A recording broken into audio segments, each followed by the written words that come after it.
only way to get to you. Those bites on your neck can be a tattoo. So I am taking up howling at the moon.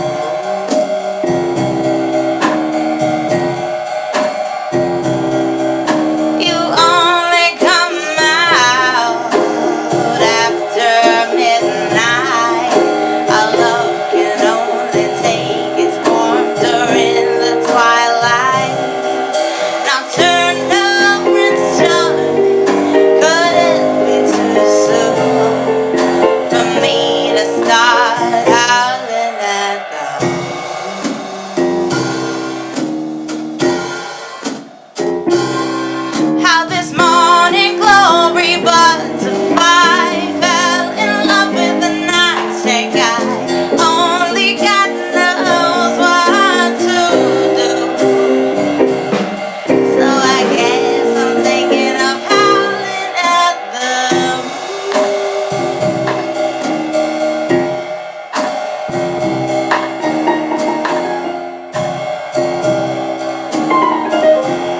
So hi, welcome back to Coffee Break with Candace. I am here today with my vivacious, vibrant, bubbly, soulful guest, Savannah Red. Welcome to the show, Savannah Red. Thank you. Thank you for having us. Oh, you're so welcome. I'm so glad that you guys could all come. And why don't you guys introduce yourselves? I could do it, but it'd be so much easier since you live with you. I'm Sammy. I'm a piano player. Sweet. I'm Ian. I play drums. Awesome. And then, of course, you sing. Now, do you play an instrument in the band too, or? Not yet. So what does that mean? What's coming? I do play ukulele. Yes. And I actually give lessons. Oh, awesome. Yeah, and I have been holding on to a really great harmonica that one day will make an appearance at some point. So Interesting. So how do y'all feel about the harmonica? Yeah, that sounds great. This is my first time hearing about it. Okay. It's been a secret. Surprise!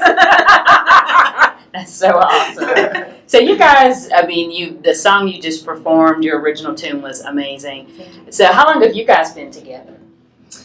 I guess Sammy joined us last year, like the end of last year, sometime early in this year. And Ian actually just joined us this past summer. Oh, cool, cool. So how has it been being in a band together? Do you want to answer that? Or? It's been really good. Yeah, we've just kind of covered a lot of new ground. I've had to learn a lot of styles that I was a little uncomfortable with when I first started with them. It's around being a awesome musician. That's just one of my favorite bands that I'm in. So. Oh, it's so cool. So what would you say your style is, Savannah? I'd say jazz and blue-eyed soul is something that I came across. And I was like, yes, that's me. That's so fabulous. So how did you get started in music? I come from a musical family.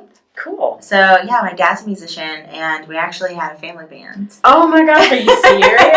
Oh, that's so cool. Yeah, so I grew up in a family band, and my dad plays a bunch of instruments. He's been a musician his whole life. Really? And so he used to have a music festival in our backyard. Oh, my goodness, that's amazing. Every year for about 10 to 15 years. Wow. Yeah, we had T-shirts and everything. It was amazing. Oh my gosh. Oh yeah, it was cool.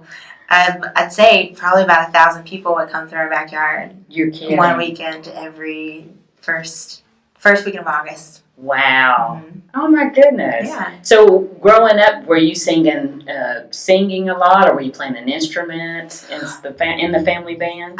Well, we all grew up playing piano. Oh, okay. Which I wish that I'm saying it. My mom and dad see this, they're gonna be like, oh man.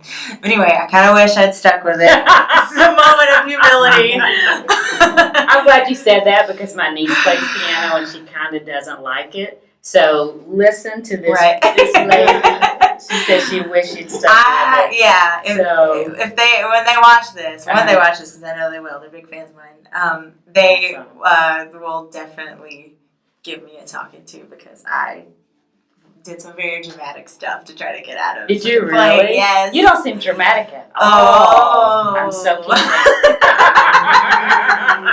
Me? Yeah, I know, right? You seem fabulous, of course. Thanks. I mean, the drama's for, it's in a good way now. Definitely. Absolutely. We gotta, if we're on stage, we obviously enjoy a little bit of the flair of the, drama. You have to be a little dramatic as a front person. I think so.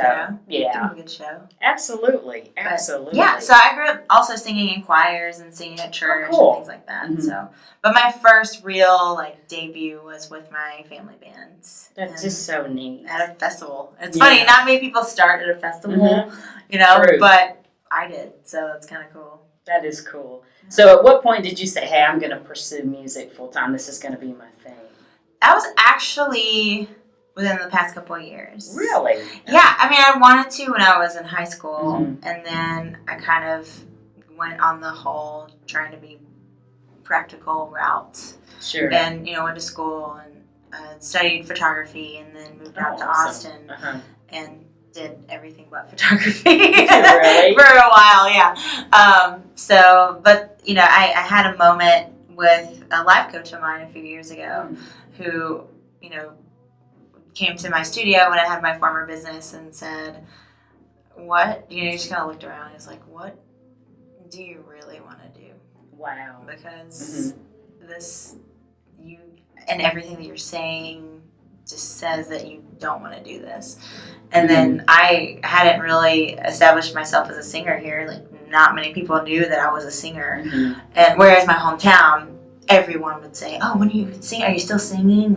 We're so excited to get, my dad would record stuff and put, my recordings on there with him. But, I didn't really do much outside of that. So it was until my friend Mark, bless him, said, well, what do you really want to do? And then I said, I really want to sing. And so he said, you're going to start a band on Monday. I was like, okay. Really? I didn't know anything about it, I was like, I don't do whatever, but okay. So just kind of kept on going ever since. Wow, that's really awesome.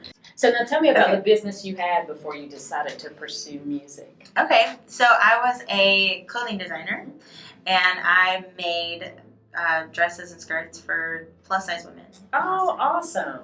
Wow. And it was actually under the same name, Savannah Red, because that was my stage name. My dad gave me the stage name. Whenever we were practicing, I was 19. My hair was the same color as the mic.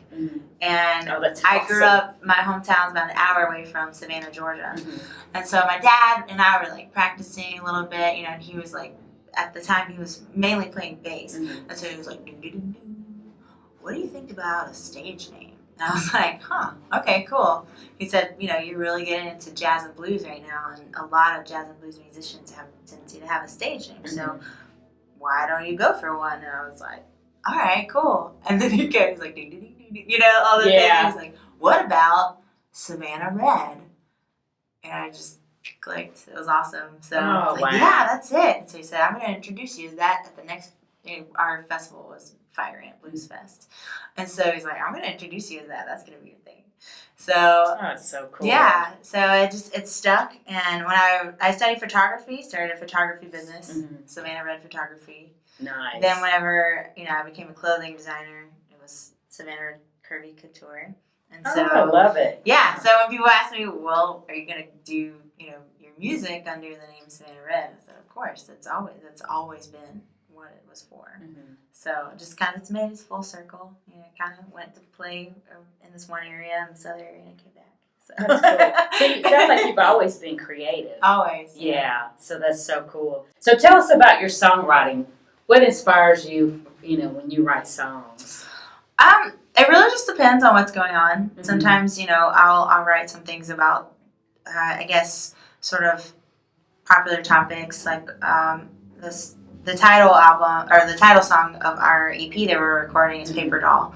Oh, nice. And that's mainly about just women being told to smile and is seen as fragile, and particularly sometimes when women are, dressed up or, want to put on hair and makeup and all that kind of stuff. And a lot of, sometimes culturally, a lot of people see women like that as weak or shallow or, just little playthings, little toys. And so I wrote Paper Doll to kind of, sort of protest that in a fun way because it's got like a like hot jazz style.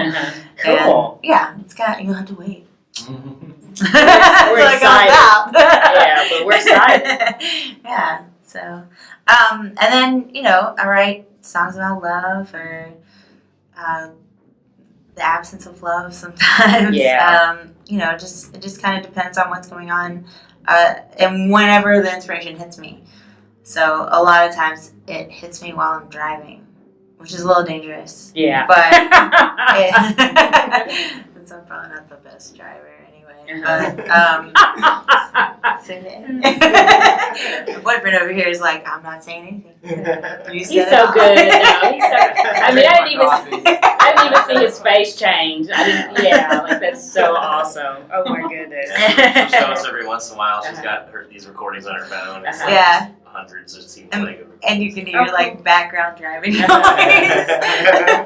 I sometimes I have the words, sometimes I have the melody, and sometimes I get the words and the melody at the same time. So, and the only way, it'll leave you so fast. Sure, I think it was what Tom Waits was talking about, how the muse will come to you. Yeah. And, it's like, not now, I'm driving. And for me, I'm just like, all right, hold on, let me get my phone so I can record it. Wait a minute. Don't leave me. That's so awesome. Yeah. Very cool. So who would you say are some of your musical influences?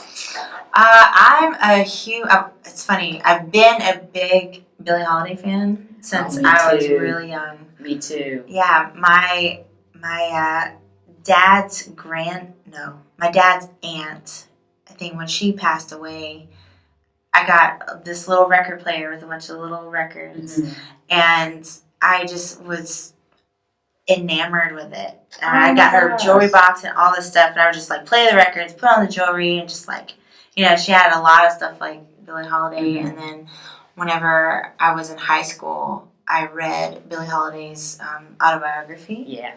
And did a term paper on her, and just really like delved into her life and her, her sort of like visceral approach to singing. I mean, it's just like so amazing to me. And so it kind of, my love for, jazz really kind of started with connecting to Billie Holiday. Yeah. So tell us a little bit about your EP that you're working on. Okay. Well, it is being recorded with or by Scott Everett with Cyrus Iconic Records. Cool. And it's coming along. It's been, a pretty slow process, but we've made some pretty good headway, and I'm hoping that it'll be done this fall. Oh, nice. Yeah. Are you writing all the songs? Okay. They're all originals. Okay, nice. Six songs. There may be a seventh. Okay. That's also new information for the other two people at the table. Surprise! And that's like a recent thought. Like there's just this one song that I just can't not do. I think. Really. It's not finished, so that's probably part of the problem. But it's it's going along. It's going really great. We've had Tosin Awafeso play the keys on that one, and Sammy's been doing the bass for us. So, and I think we're gonna have Tate Hearn on trombone as well, and nice. Others, so awesome. Yeah. Wow. It's gonna be a really full EP, and it's just like a full sound. And Scott does such a great job with engineering and recording. So. That's fantastic. Yeah, we're in great hands. Yeah, congratulations on that. Yeah. Thank so, you. It's a labor of love. It's a lot of work. It's an investment to go in the studio. Yeah. But when you're doing what you love, when you do what you love, it's pretty amazing too. Right. So, it's totally worth it. It's totally, I completely agree, totally worth it. Yeah. So we know the EP's going to be just around the corner. As far as gigs and stuff, what's next for you? We are playing the East Austin Community Fall Festival on November 5th. Nice. Okay. Yeah, so that's the main one that we have coming up. Awesome. So a couple of things. Okay. Number one is there anything else you would like us to know about Savannah Red? And I love being able to do what I do. Mm-hmm. And then the fact that I didn't do it for so long. Sure. There's actually a song that is on the EP that I wrote about that. It's called Something New. Mm-hmm.